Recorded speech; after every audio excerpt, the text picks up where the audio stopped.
Whose fault will it be next? It was you because you were angry and upset, then it was Punk, and he's been like the biggest enemy they've had yet. Who's it going to be next to blame instead of looking at themselves? Well, maybe it's going to be whoever shot the entrance of the Gun Boys. Did you notice this? What? The Gun Boys have a new entrance where they're under a spotlight on the stage and they're doing a pose, and the camera does the 360 around them. The 360 spin around them, right? And they got the smoke machine going, so they look great. But then when the camera comes to a stop, as they're looking past the guns, you see Maddie of the Buckaroos waiting for the appropriate cue to super kick him. And then he looks over at his fucking idiot dimwit brother, who's off camera because of the fog, and gives him a nod. And then they come and they super kick the goddamn Gun Boys. Classic Bucks. And so they start the match on the goddamn stage. They've only got 12 minutes left on the air. I didn't know they were going to do an overrun, and apparently neither does the network until they run out of time and call on their dedicated line that we've mentioned before that you have when you're doing a live television program and say, can we please have some more time? We're not going to be done in time, because they can't manage their program.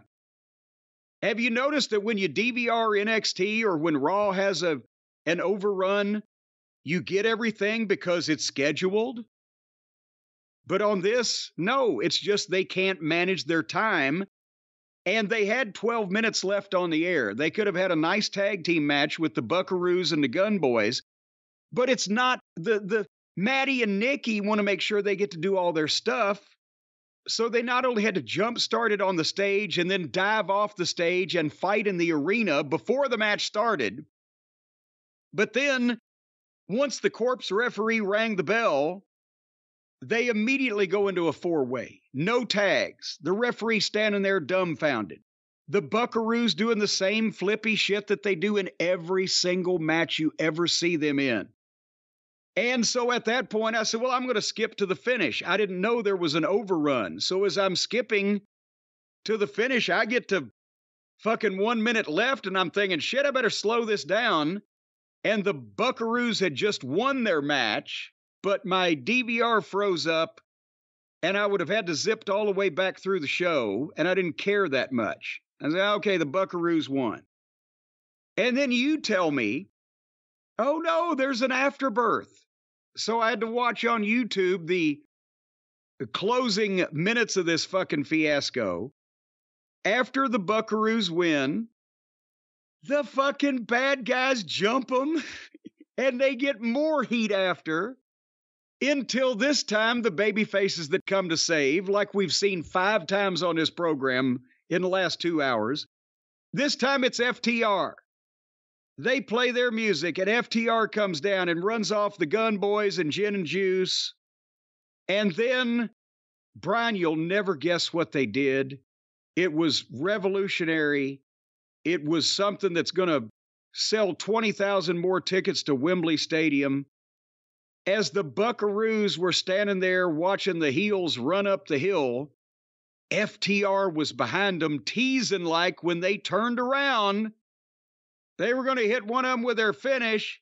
But when the Bucks turned around and went up, then FTR straightened back up like they didn't mean to do it and they weren't going to do that. That was incredible. I hadn't seen anything like that in, I would say at that point, the previous 45 fucking minutes. Since Adam Cole and MJF did the same goddamn spot, the same goddamn way, pointed in the same goddamn direction. And that was that. Isn't this also similar to the way they first built up the tension way back with FTR and the Young Bucks, where they came out, they didn't attack them, they would help them? No, the way they first built up the tension between FTR and the Young Bucks was when the 2 little kids from Cucamonga kept running their fucking dick lickers about the 2 real men from North Carolina that were so much better than the Buckaroos would ever be that they were fucking jealous. That's when the tension first started. Well, that's what I was trying to say, yes. Yeah. So I'm just looking back over my notes, and the only... God damn it. It's just schmaz, angle, fight, chaos, gimmicks, no DQ, anything goes.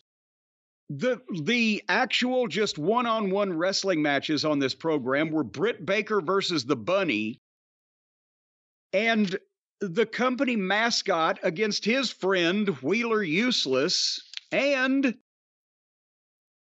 that was pretty much it. Everything else is just a fucking mess.